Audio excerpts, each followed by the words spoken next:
Welcome back to the Extreme Masters North America qualifier for our Chinese stop in Shenzhen. We are getting ready for our first semi-final of the winner bracket. It's going to be Polt versus viOLet, the two Korean heroes that are currently living in Atlanta, Georgia. Well, let's just go ahead and jump into the game, Nate. As I just got messages as well, guys, that Le Todd has arrived in Southern California. The Todd has I'm already landed. feeling the excitement of Todd bitching at me for 2 weeks straight at everything that he could possibly complain about. It's going to be the best time of my life. I love having a friend like Todd. Either way, let's go ahead and jump into our game of the winner bracket semifinals. Should be an absolutely amazing series between these two friends. I would almost say teammates, but that's not really correct, but it feels like that. They are more than teammates. Yeah, I mean, if you guys, I think it's, I've seen on Polt stream, viOLet pretty much practices. They're both with the CSN agency guys. Yep. They play together a lot, or at the very least, they play within close proximity of each other a lot. But, well, as you guys can see in the top right, it is viOLet. Definitely makes this series a little more exciting, you know, to know that these two guys are so close with each other. Obviously, a lot of mind games will go into this best of three. I would say Polt has the upper hand, but viOLet has always been kind of a smart Zerg as well. That the better he knows his opponents, the more he's able to make stuff happen. Yeah, well, you know, the first thing that we're seeing here is that Polt has already changed up. He's doing something he pretty much never ever does, and that's open up with a 1 barracks fast expand. Yeah, it is Polt, by the way, CM Storm. Yep, confirmed, is Polt. Confirmed. We found. Confirmed, there is a blue terminal for us. We looked at the label and it was like, yeah, it's like written in little Sharpie, Polt. Unless they're both trolling us, and neither of them is Polt and viOLet. It's actually Seltzer playing against Andrew. I don't know. Rachel. Yeah, I guess. Anything is possible, Kev. That would be funny. That'd be the ultimate mind game. Yep, and they're actually playing the real games off stream, but they tell Rachel or Andrew to win or lose determined by the outcome of their games. They've basically turned the coaching thing that they're doing, like the Polt versus viOLet, the team Polt versus team they have viOLet the thing. two students playing. This is actually, they're actually not even playing. Their first two students are playing. They Isn't have that great? with their tournament live on With the their line. tournament life on the line. That is great. Of course, this is winner bracket semi-final, so tournament live is not on the line just yet. But I can't wait to show you guys a lot of the exciting games of the loser bracket as well, because we got so many cool names in our lower bracket, and I really want to show you guys those games as soon as possible. Of course, the winner bracket is important, and we will always show the winner bracket final to determine who is going to be our first player that's qualified for the Extreme Masters Shenzhen. But above all, we want to show you guys a lot of elimination games, because that's where things get extra exciting. But for now, Nate, why don't you go ahead and tell us about these openings? Well, Polt, I do believe he did this build once that we've seen recently. It might have been in the match versus Stefano. I'm not 100% sure, but he has 1 barracks fast expanded, reasonably close to now, but it's still very unpopular. This is a kind of build that Polt, you know, he usually goes for Reaper play, right? In this 6 link play, wait, what? viOLet's actually just going to straight up all in him, huh? viOLet is going for the slow bailing all in. Well, he's got speed on the way. I know. I was kidding. His banelings are going to finish around the same time as speed, though. Unless, do you think that he was like really worried about the stream read? Do you think that he perhaps thought there was a second Rex? No. I don't even... Are you sure? Eh. Are you sure? Polt 2-raxing is too much mind game for me.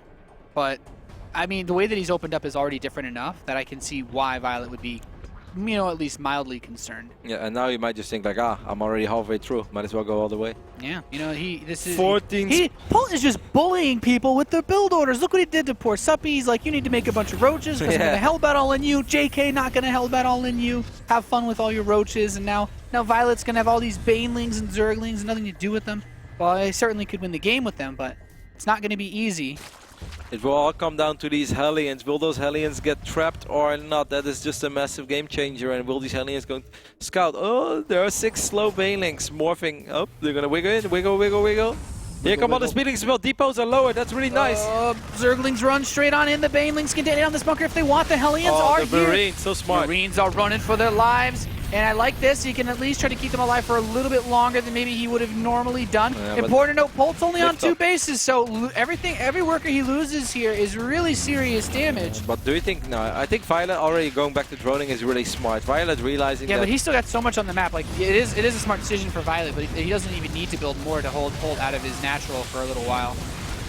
He's killed so many supply depots as well. Yeah. This is a huge No, but I loss. think this is much better, like going back to droning now, than morphing like 10 more Bailings, trying to blow up the Oh yeah, try to push up this ramp. That would be real bad, like, Yeah. with the Hellions behind those depots. So I think this is super smart. viOLet realizing that, okay, this is all the damage that I can get done by now, and it's been a lot of damage, all these depots, the bunker, the Marines, but for now, and of course, 9 SCVs as well. But for now, I should go back to droning, and that's exactly what he does immediately.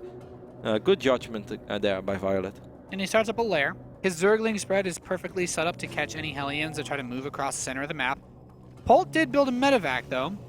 He's waiting. Huh. Okay, I was expecting him to try to just go straight across the map and deal damage. There's no overlords really between his base and Yeah, viOLet. but you shouldn't forget that Polt doesn't know what we know. For all he knows, there's actually like 48 speedlings on the map, and if they surround those Hellions, Touche. and it's game over.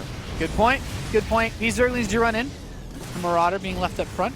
Those Zerglings take a while to kill it, so it's a nice little meat shield. Yeah, Polt has to just be very, very careful. He can't possibly make the call. And of course he can't really scan either because he needs the mules to get back into this game. He does not know that viOLet already fired up a layer a solid minute ago and that it's about to finish up.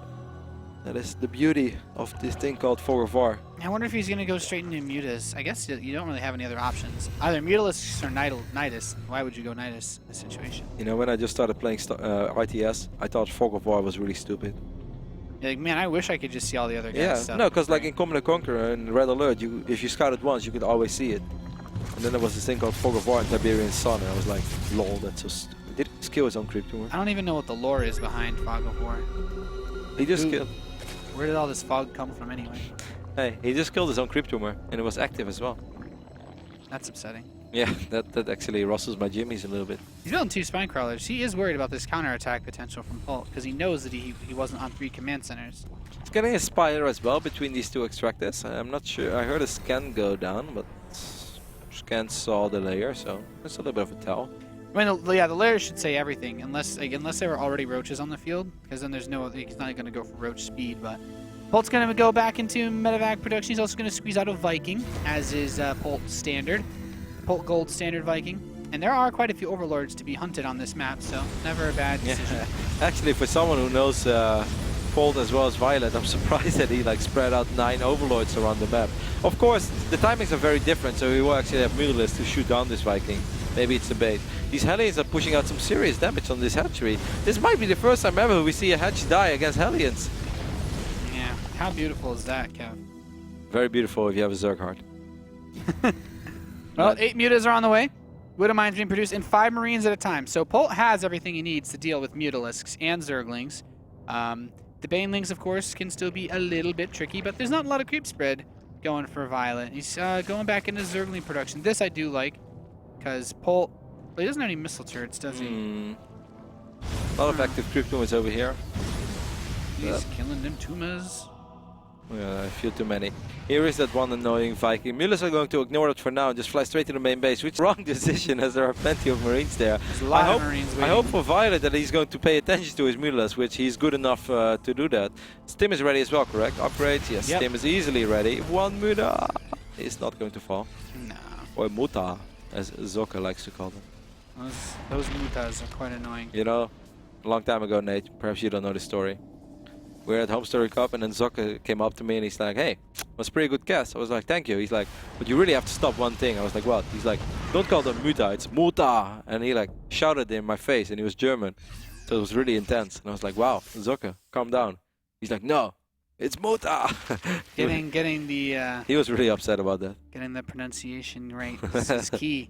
It's key to commentary. +1 attack's about to finish, but there are Mutalisks in Polt's base. And there's a missile turret. And this is actually really bad for viOLet. Yeah, there's a lot here for Polt. I have no idea how Polt just got 100 supply out, but he did. Yeah, Polt is a beast when it comes to these types of things. There are a lot there's of no Widow Mines, Baneling there's speed. no creep. There's no creep, and there's a lot of Polt. Coming in now, and all you really need to do is just pull the Marines back. Like Polt's almost, I feel, he didn't really like micro as much as he could have. He lost probably a bit more than he should, but there's still a lot here to deal with. Thankfully, there's just enough Mutalisks to deal with these Marines, I think. Or are there? 3 Marines are just going to kill 6 Mutalisks. Terran! Oh, the Widow Mine! Go for the assist! Boom, shakalaka. This is great for Polt. Yeah, it's safe to say. In the end, he didn't win the Oh, I game, thought that mine was going to detonate. but he's still up by 40 supply. Great comeback by Polt. Do you think that viOLet's decision to rush to Middleless was perhaps not the right choice, So considering how this early game played out? So, depending on who I'm playing against, I might think after a Zergling attack like that maybe it's a Roach follow-up or another Ling Bane attack.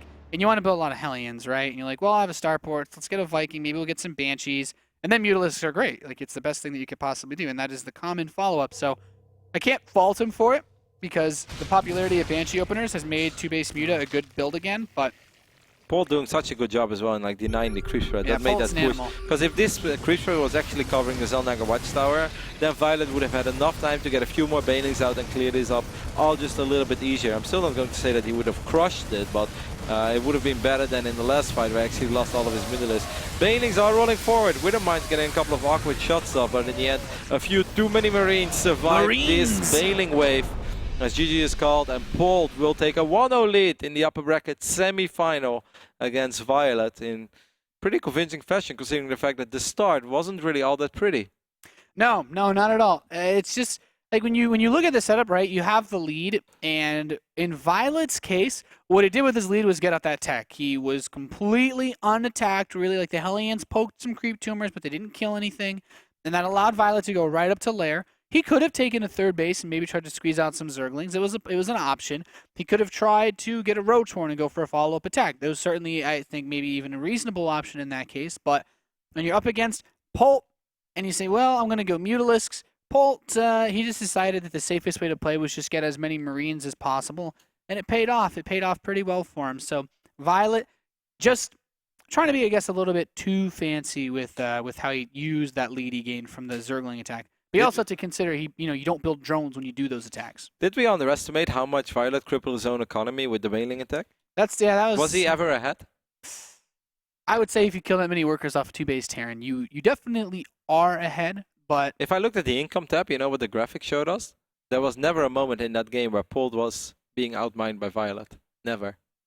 Yeah, but there's so many other variables to consider, though. Because he lost all the supply depots, the bunkers, the Marines, all those SCVs. Couldn't scout. Yeah, like Polt loses map control, but anyway, it's tricky. Yeah, interesting first game on Frost. viOLet busting out the crazy early bailing boss, and we thought that he transitioned in the right moment, but perhaps he didn't. In the end, there were a few too many Marines and Morales to deal with, but for now he is still our handsome and incredibly buffed Red Zerg spawning in the left bottom side of Overgrowth.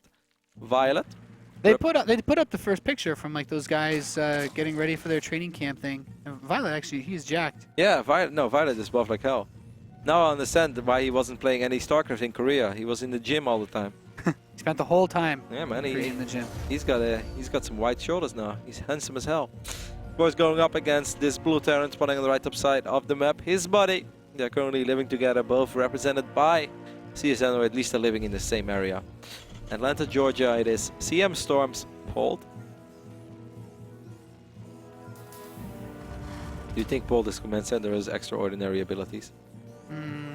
I'm not sure.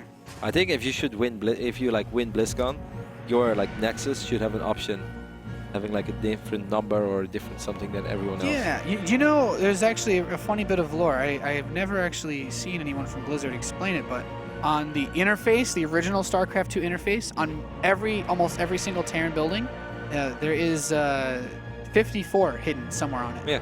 All over. Like number 54 is everywhere on these buildings. You see it, right? Yeah, it's in the bottom right on this command center. You guys, yeah, it's on a lot of things. I think it's on. I think I've seen it on the barracks and the factory. I think it's like on most of the buildings.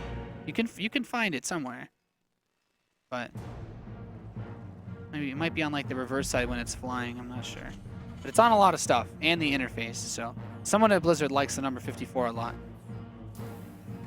But also, what I'm curious about, Nate, this has nothing to do with the lore, is the fact that viOLet just went for a pull before hatchery. And that's yeah, I think he's scared of the Reaper. Polt did some good Reaper pressure in his previous series. Yeah. But I mean, come on, viOLet is not a player that it should be scared by one Reaper. Yeah, but viOLet's also done this a lot, though. Like, if you look at his ZVTs across the board, like, recently, I feel like viOLet's one of those players that there was this trend that picked up in Korea. I think this is the reason. Maybe. I think he just has a timing worked out for himself where he's able to get a few slow zerglings across the map. And is actually able to be annoying with this command center because I don't think it's for defensive purposes. viOLet is too good. The thing is, Polt's Reaper sees this, so he should know better than to send his second Reaper out of his base. And yeah, he puts it on patrol.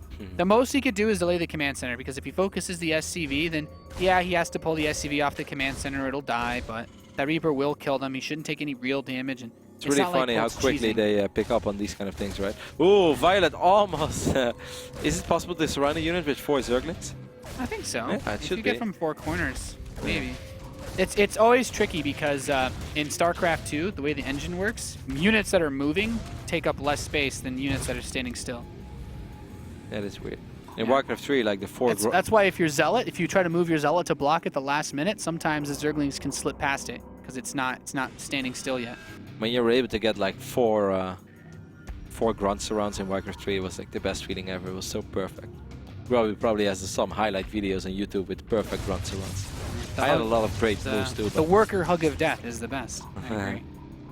Either way, we have 3 rips down the other side of the map. Polt not falling for viOLet's little trick, so viOLet's economy a little less good than it would normally be in this phase in the game. But at least he's doing a good job in pushing these Reapers back and getting his first creep tumors down. That's always nice. So Polt took a second gas, and I'm starting to wonder if we're not going to see perhaps some variation or another of a very strong Terran build that's been popular lately. I'm not... Okay, he's building a tech lab with that barracks, so maybe not, but... I wasn't sure if we were going to see some Hellbat action this game. These Reapers, though, at least get a scout off. There's nothing much to see, but, you know, viOLet not having any tech and just being on 2 bases, he's content to drone up for now, but Polt doesn't have too much to worry about himself. Oh, there's some drone kills. Yeah, he gets 1, maybe gets the second one here as well. He will eventually end up losing one of his Reapers and probably loses the second one as well. I'm not sure if I like that for Polt, mate. Losing, I mean, yes, he did some economic damage that you normally won't do in this phase in the game, but those 2 Reapers, they complement these Hellions so extremely well. Yeah, I won't disagree with you there. How many Marauders is Polt going to build? Because he could do that thing, right, where he builds, he builds the Viking, then he builds just a medevac, the 4 Marauder drop, who knows? Yeah, either the Marauder drop, or do you think we might see an Armory this time? Roach Horn and 2 Evolution Chambers. I feel like it's too late for the Armory now. Like, he could have... But he'd often do it with like 10 or 12 Hellions. Yeah, maybe he could. I don't know. It's gonna be. It could be tricky though. I think he's gonna build an armory, Nate. Okay. Well, he's building a reactor now. Okay, it's an armory. You want to put a burger on it? No. Once I see that reactor building, it's Hellbats. Chicken. I can't help it. +1 missile attacks on the way as well in the evolution chamber, and of course +1 armory. Good scan there for Polt. He also lost a unit over here. So was that the last Reaper that he just lost? Yeah, must have been. Roachhorn's finishing up though, and we've got 1/1 Roaches coming in. I love this build. It's so difficult to deal with. Oh, there's a Widowmine in production. 2 even. Yeah. I mean, drop the Widowmine with the Marauders. That's what he did. He did it on this map too, actually. Last time that we saw Polt do this. Against who, Nate? He's played so many Zergs though. He still doesn't have an army. Was it against Suppy in the Red Bull qualifier? I don't know. That could be. That was a good game. Either way, we have 5 Hellions working on this hatch. This time it will not be enough to kill this hatchery, as we have a few Queens making their way over here. And of course there are plenty of Roaches on the production tab too, so for now this hatch will live. Is viOLet aware at all of this Marauder follow-up? Maybe. I don't know. There's still no armory. Maybe there wasn't going to be an armory after all. He made 8 Hellions. It's like 2 more than I expected him to make. Yeah, well, that's one thing that Polt's definitely been doing a lot, and that's just overproducing Hellions just a slight bit, because it gives him, like, as long as you don't let the Zerg have a comfortable idea of what you're doing, it's quite nice. Yeah, you're right. This is something indeed that he did very similar. It was against Suppy, and I was actually really impressed with the way that Suppy handled it. Like, he did a pretty good job in splitting up his forces, because he didn't have that much to work with. It's 52 army supply now against 42. We have all these Marauders and these... there's a lot of Roaches over here. The Stim being activated. Will the Widowmines be shot down? Yes, actually both of them get picked off. That is a really nice pick out. That makes viOLet's life a lot easier. Here come all these Hellions, gonna try to swing into the natural. Look at this Hellion stripping out. He will actually not get the Queen. Oh, good defense by viOLet. Excellent. Yeah, the thing is, Polt knows he needs to stay aggressive because viOLet, this build order, this is still a very strong attack that he's gearing up to bring. And there's so many Roaches on the map right now. He's got 1/1. Oh man, viOLet handled that like a champ, an absolute champ. Yeah, Polt, though, you know what's really nice? He's been building a lot of Marauders back home. He's also been building siege tanks. He's got one out, another one coming soon. I don't think that viOLet should be able to break Polt, but I mean, I've been wrong about this before a lot. Yeah. So this push is really strong. It is late though. It's late because of Polt's pressure. And with 2 bunkers and Stim Marauders and a tank and preemptively pulling the SFVs, I think you're right. I don't think this is supposed to break Polt, but we'll see. Bunker will fall, Stim being activated, second tank is going to siege up as well. But here come the Marauders from behind, and those Marauders should have a field day with these roaches. Yeah, he's still going to pick off a lot of the forces. He still gets both the siege tanks, a couple SCVs, and even these Marauders are actually taking a lot of damage. Like I said, man, I really hate whenever I think that this push isn't going to do a lot of damage, because it is a really strong push. He actually killed Polt. Too many roaches. Now you know why I don't playing against Zerg on ladder. That is a hard build to stop. 2 siege tanks, 2 bunkers, even though the 1 bunker wasn't ready yet. 7 or 8 Stim Marauders, 2 medevacs, and he's not able to hold it. It's a good build. It is a really good build. Yeah, I mean, obviously, it makes a really big difference on whether those Marauders are home immediately or not. But actually, kind of like the way that it looked like it was playing out. I kind of liked that they were coming from behind, because they were intercepting a few roaches at first. Normally, a few Marauders stim, roaches die immediately, then they turn around, and then you sandwich the remaining roaches with your Marauders and your SFVs. But there were just a few too many roaches. I mean, 30 roaches with 1-1 are apparently very, very scary. Yeah. Who could have thought? Yeah, roaches with 1-1 are pretty damn strong. So, third map, the deciding map for this best of 3 is going to be King Sejong Station. And this is a map where we've seen some cool stuff for Terran versus Zerg. Like, we've had some players go for the early pushes behind the rocks. You know, this is a great Banshee map, not a bad map for similar types of drop play. And this is also one of those maps we have enough space to work with on the ramp that Hellbat pushes can also be strong. So and I've seen lots of options. And I've seen Polt play some amazing TVZs on this map. I think this is one of the cool maps as well, where you often see a lot of interesting scenarios develop with Terran just thinking very well ahead of the situation and getting an excellent spread out on their units and just getting a staging right on one of the high grounds over here. Either way, as you guys could see, the game is ready. Our production team is really eager to put up that scoreboard. So let's just go ahead and jump into the game, as the score is 1-1 between this fantastic Zerg on the left-up side of the map. viOLet, represented by CSN, going up against his buddy, CM Storm's Polt, also represented by CSN. Of course, big shout out to Andrew and the crew from CSN for supporting these guys for a long time already, and the exciting things that they are doing with the boys in Atlanta. It's really cool to see them come up with a lot of cool projects. And yeah, I totally agree. It's great. It's great to see these guys. You know, as much as they live in the U.S., they play with the U.S. guys, but they also contribute a fair amount to the community with some of the stuff that they work on. So always glad to have these guys involved in anything, basically. And I'm excited to see what Polt brings out this game. Excited to see if viOLet's going to do a similar strategy. This we've seen time and time before. This early roach push is not bad on this map. However, you know, if you give Polt enough advance warning, maybe we'll have 3 or 4 or 5 siege tanks this time. Who knows? Now, the other semi-final of the winner bracket here at the Intel Extreme Masters Qualifier, Shenzhen for New York, North America. Well, New York is basically North America, guys. It's so big. It's between Masa and Illusion. If you are, who do you think is going to take that? First of all, it's a really hard one to Masa and Illusion. I mean, Masa. Or I get the impression that Masa practices a lot more than Illusion, though. Did Masa beat Henderlisk already, or am I making this up now? He would have to play against Illusion, though. Yeah, I know, but I'm not sure if that actually happened or if I'm making it up. Oh. I don't know, man. All right, because who do you think? I'm like trying to theory craft over here. What would be better for our Canadian or our North American? Who would be better to face for them? Would it be viOLet or would it be Polt? In general, I would say that it's always better to face viOLet than Polt, just because Polt is so incredibly scary. Yeah. But, you know, viOLet is a really good ZVT player, so if one of our Terrans is going to... Like, I think Henderlisk, it would definitely be... If Henderlisk would make it, it would be way better for Henderlisk to play against viOLet than play against Polt. I think it's safe to say that. Because Henderlisk has great ZVZ, and it's a lot easier to win in ZVZ than it is in ZVT. Maybe. Have to see. Polt's doing that one barracks fast expand once again, and of course, shout out. We just had a tweet up. The person we had someone say, I think it was like fog of war. It comes from the uncertainty of commanding from afar. So it's because we're not actually on the battlefield with them. I guess. If you had binoculars, you probably could see farther. No. That does make sense, of course. Yeah.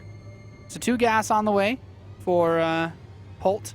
And this looks like a very similar setup to what we saw on Frost. So without the Reapers, obviously you don't have that early pressure potential, but this does mean that viOLet could get away with a fast 3rd hatch if he really wanted to. We actually have an update for you guys. Massa vs. Handrisk is still going on currently. I'm not sure if it's being broadcasted on one of the other channels. Of course, big shout out to Rifkin from Base State TV and his partner for always jumping in and providing additional streams and being able to broadcast as many of these games as possible.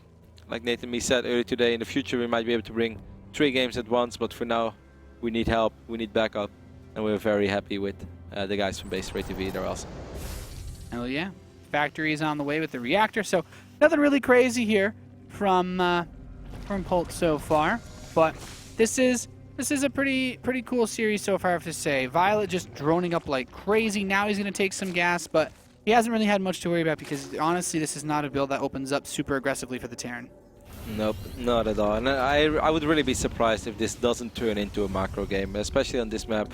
It's hard to really surprise your opponent. Of course, viOLet might try to make something happen with 1-1 roaches once more, but the rush distance by ground is just a little longer on this map than it is on Overgrowth. And it's a lot easier for Terran to scout, it's a lot easier for Terran to deal some damage on the other side of the map before it really hits your own natural. So I really think we can brace ourselves for a macro game, but this is an interesting style of TVZ that we see today of Polt, Nate. It's just, it's 2 command center opening into another 2 command center opening into another 2 command center opening. Perhaps the loss against Revival last season in WCS has shaken him up a little and forced him to change his playstyle. Yeah, 2-base Terran versus Zerg seems to be becoming a thing again. Of course, you know, 2-base play was the pinnacle of Wings of Liberty TVZ before the Queen buff, so it stands to reason that it was strong, and it's just one of Terran's ways of trying to slow down Zergs because a lot of Terrans have been having difficulty when the game goes very long on some of the larger maps, especially versus Zerg. So I can see why they do this. It's interesting. Honestly, not something I've dabbled with too much myself recently. Hellions going to try to pick off this drone or block the hatchery, won't succeed in doing so. A little bit unfortunate there. We do see 1-1 being fired up immediately as soon as these 2 evolution chambers were ready. And at the same time, we have Polt's little hero Viking start doing some work. Let's follow the rally points of Polt's hero Viking, because he works in mysterious ways. Oh my god, look at this. Like, Polt is just... Polt knows. Bam, bam. He just clicks everywhere where there would be overlords. Few Hellions are actually squeezing through the natural. I have no idea how that's happening. Queen should be in a position. Few drones have fallen immediately. 6 workers have gone down already, and now there is nothing but Queens. So these drones are being forced to pull as well. This is a commitment by Polt, but so far I would say it's a commitment that's worth it. Yeah, this is going pretty well. You get scouting information also on top of everything. So he actually knows that viOLet is doing, well, pretty much the same thing from the build for Zerg. Eventually this Viking will find a second overlord. I have mixed feelings about it now, Nate, the longer I think about it, because that was 6 Hellions for 10 drones. There are 10 drones on the production tab now. He gives away all of his map patrol for like forever. Yeah, but 6 Hellions aren't also going to do anything versus the roaches, so if he forces them to delay the attack a little bit, that's also nice. True. But there are many ways to look at it, but if he still has them on the map, then at least he knows how many roaches are truly produced. Now he's completely in the dark on, was it just those roaches, or is he firing up like 22 roaches behind this? Yeah. Normally it's a little easier to see if you still have Hellions active on the map. We'll find out soon, though. He's got a bunch of overlords finishing up, and I'm curious, so he's still starting up a few drones, taking more I think it's a macro, more macro-oriented. He could be building himself up to maybe try to hit a 2-2 attack or something else. Not 100% sure. Overseer is going to see these bio units being unloaded in the middle of the map. There are 2 Queens out of position. If they stim forward, he might be able to get the Queens, or at least a couple of these creep tumors. We'll throw down a scan, so that's nice, especially because those Queens just like dropped all of their energy in those tumors, and now he will find a couple of these roaches. Viking is very sad that it only found 3 overlords so far. It's like, hey, normally I get 6. Normally you get a lot more for your money, that's for sure. Good job here by Polt denying so many of these creep tumors. Unfortunately, oh no, actually, wow, he saw that. I didn't know if it just touches the edge of the scan. Impressive. He's going to scoot over. You know, there's no anti-air, right? So Hydralisk then is on the way. I imagine he's going to want to attack with 2-2, but this is tricky. Polt's being held back from doing any real pressure so far. 5 overlords on the production tab now for viOLet. It kind of gives us the idea that he wants to start producing a ridiculous amount of units. 10 overlords on the production tab for viOLet. Once more, he's getting ready to max out soon, man. He's just going to build nothing but roaches and hydras for a little while, I feel. Yep. Now this is this can be a relatively wide open map, especially if you take out these destructible rocks, even though Polt does have this one bunker here, and he also has this one tank here that he now unsieges.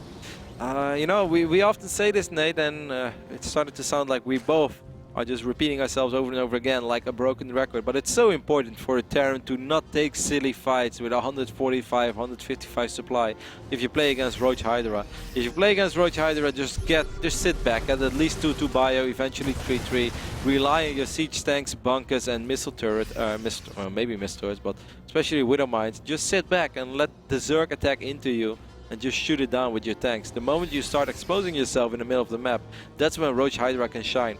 Of course, creep spread is incredibly important if you want to play Roach Hydra, and so far Polt has done a phenomenal job in denying any tumors. It always looks so easy, but it's really not that easy. No, not at all.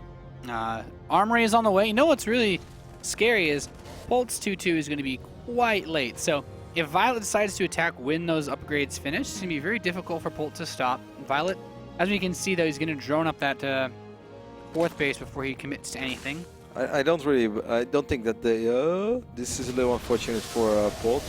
Yeah, these Hydras pick off one of the medevacs. Not bad, not bad.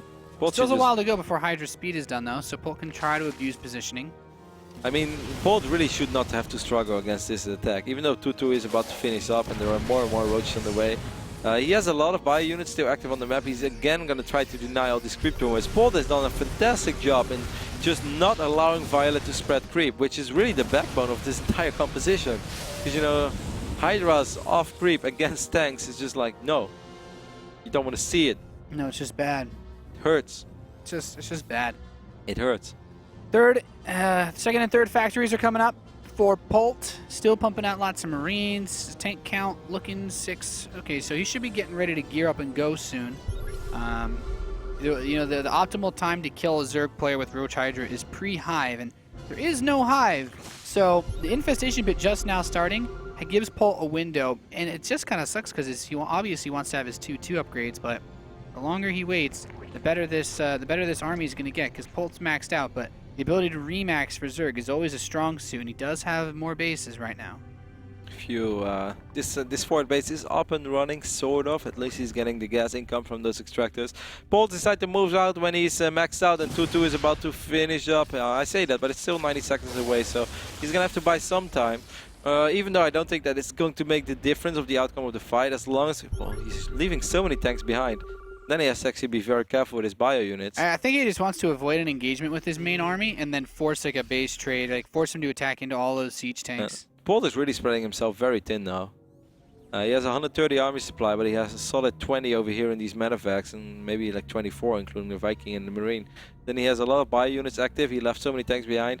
Okay, this is the moment that Polt really tries to make things happen. As we can see, he's moving forward. It's a big bio army, and he starts unloading Marines and Marauders over here. There are plenty of Hydras, though. They're going to try to shoot down these medevacs immediately. viOLet gets it. What a nice little pickup for him. Yeah, not bad at all. Only losing like pretty much just one Hydralisk for that whole drop that he killed. That Roach gets blown to smithereens. And he's going to take this fight. This Roach Hydra army has been split up, and that's when the bio can deal very well with it. And Polt's going to move up. He wants to take this 4th base. He's just taking it nice and slow against this army. Command center, Nate, is going to take so much damage from all these Hydras. Oh, I'm not sure actually it's going to fall. viOLet really committing to killing it. Of course, we'll lose a few units in the process. Turns around to fight his army. That's definitely not the correct decision. Out of range of these tanks, perhaps, but definitely not in range. Yeah, and these Marines are so weak from the stims. A lot. There's just so many Hydralisks here. Polt really needs to be careful. I think viOLet, he could just overwhelm this. Now the tanks have moved forward, so that's nice. If there was creep here, Nate, I would have definitely agreed with you. 25 roaches on production tab. viOLet still has a crazy amount of money in the bank as well. It is impressive how rich viOLet is, because I've never felt that his economy was like balling out of control. Obviously, he hasn't taken a whole lot of economic damage other than these 10 drones that happened in the start of the game against these 6 Hellions. But he is surprisingly rich for a Roach Hydra player. With Great Aspire on the way and 9 Corrupted? Are you kidding me? viOLet is playing some excellent CVT. Yeah, he just needs to hold on, because those, the Broodlord's great versus the siege tanks. This Hydra hit squad I guess his Hydra Rebel army, basically, at this point. He's going to move in to the natural expansion. They could focus this command center if he really wanted to. The siege tanks firing from the main base are doing a great amount of work, though. And now he's realizing, okay, those guys are from the main. Let's just step over to the side. I can probably kill this siege tank. And viOLet's doing, he's doing a pretty reasonable job. But Polt is in his natural as well. And if he sees this Greater Spire, if he kills this, there's a bunch of Corruptors that won't have any work. Oh my god, it's in the natural. I didn't even see it, Nate. Yep, he's going to deny the Greater Spire. And alrighty. There are 9 Corruptors on the map. So that's 18 supply. That's not going to do anything for our Zerg player, as the siege tanks and the Marines are slowly but surely trying to reclaim that natural. There's no more larva either. I'm not really sure how that happened, but there's just no larva. He just made 14 Hydras, 3 Roaches. He has plenty of money, but he can't spend it. Army supply is still 130 for Polt. He has so many tanks. All of these Hydras just marching into the death immediately. Oh, that Great Spire pickup, that might have just been the greatest Spire pickup that we are going to see of today. Yeah, the Greater Spire pickup. You said it, Roddy. Hive gone, so even if it finishes, he's not going to be able to build any Broodlords. Eventually Polt is stabilized as well at home. What looked like a really good game, what really looked like viOLet was starting to get pieces in the right place, had a lot of money in the bank, was 15 seconds away from having 7 or 8 Broodlords, and this is a completely different game. Yeah, I completely agree. This has been very well played by Polt. viOLet's going to try to attack this planetary fortress, and he'll probably kill it, but yeah, Polt lost like 4 out of his 5 commands, and okay, yeah, he still has 1 orbital left. Of course, he has the 1 in his main. This Viking could have landed a long time ago and killed drones. I mean, he's only got 8 hit points, man. Doesn't matter. He could have killed all. That'd be a very brave Viking. Hey, that's from the animation trailer, part of the Swarm. I look forward to the Legacy of the Void animation trailer. I want to see like. I want to know what we're going to spend the whole next 2 years talking about. Yeah, exactly. Every time. I want to know what I have to cast. Every time a Void Raid charges up on a Mutalisk. Or a Dark Templar. I think this has something to do with Zeratul. Either way, I'm pumped for it. Regardless, Polt is just like cleaning up the rest of this map. viOLet still has money, but he just can't spend it. He has no larva, he has no tech, and GG is called.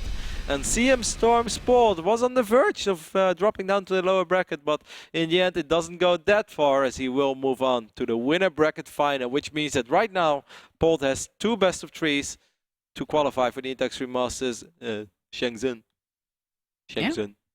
Yeah, that's right. And couldn't we just host it in like Shanghai or Beijing? Like everyone knows how to pronounce that city. Why did it have to be Shenzhen? That's why you'd host it somewhere else for the pronunciation. Exactly. I mean, what we can say, like the Intax 3 Masters is going to be hosted 160 kilometers south of Guangzhou. That makes a lot more sense. And it was like, where is it? Well, and then you realize you're talking to the American audience. Oh well. Wow. Good games by Polt. Really well played. You know, you have an understanding of what you need to defeat that army, the roach-based army. Siege tanks are really good at killing roaches. You know, there's your tip of the day from a fellow Terran player. Our other semi-final is known now as well, and it's going to be a TV3 between Masa and Illusion. I'm not sure if that's going to be the next best of 3 that we will show or not, because the south side of the bracket was a little bit delayed. I guess just longest series, or people just didn't have Polt to worry about. I guess the truth is somewhere in between. Either way, I guess we're going to head over to a very small commercial break, and after that we'll be back. Of course, whatever happens, we will show you guys the winner bracket. Actually, maybe we can jump to my screen. Let's just jump to my screen. I want to tell you guys what is happening. If we can just do that, production crew, show me love. You guys are awesome. Polt just managed to advance to the winner bracket finals, where he will be waiting for either Illusion or Masa. So it's going to be TVT regardless. Strongest race, anyone? Yes, by far. Oh, of course. And of course, let's go over these results in the lower bracket, Nate, because we haven't really spoken about them. Yeah, when we look at the players that have made it through, I'm pretty impressed that actually Bells was able to defeat Fog. Yeah, that is a really good victory. He's got a really tough match, though. I'm not surprised that Puck was able to defeat Suppy, but Puck, that's a tough opponent for Bells to have to go up against. Xenocide or Handrelisk, I feel like I like Henry in that matchup, and then Huck QXC. Oh, that's a great series as well. Yeah, Huck QXC looks like a good match. I would want to pick Huck in that instance, but you know, QXC, he's always. It's an interesting style of 2 players clashing with each other as well. Either way, a lot of excellent North Americans in the lower bracket. Especially impressive performance by Bill so far, a very young Protoss player, because defeating Fog is excellent. That's actually a really strong Zerg. It's the type of guy that you know, if you run into one ladder, you're like, who is this guy? Like, okay, I'm gonna go for this build, and then suddenly it's like 200 supply Roach Hydra. I was like, no, I have like 6 Zealots. Leave me alone, you dirty Zerg. Only got 2 tanks, man. These guys are really good if you play against them. Of course, you know, you might see like, oh, if I watch Rain or Dongregul, they don't do what these guys do, but they're actually all awesome and very talented North American StarCraft players, and it's fun, and I hope that we have a crazy upset as well. I hope that someone qualifies that has never gone to a tournament as big as the Intel Extreme Masters, because that is what this is all about as well, giving everyone an equal opportunity to qualify for these awesome tournaments. IEM, one of the longest running professional gaming tournaments in the world. I just said that, but we're already like in, I don't even know what season we are. It's season 9. See, I was about to say season 9, but I was like, no, that feels exaggerated. It can't be that long. Yeah, it has been that long. IEM last year was great. Some great matches. IEM has been great since Warcraft 3, truly. Even Le Tut won one of the IEMs once upon a time. He was very happy. I have a very funny story about Todd getting like, Todd got like a $1,200 fine for picking dark green in an online game, because he thought he wasn't going to qualify anyway for the offline part of IEM. He's like, I don't care about the rules, I want to play dark green. And then they said, you get a penalty point. He said, I don't care, I'm Le Tut.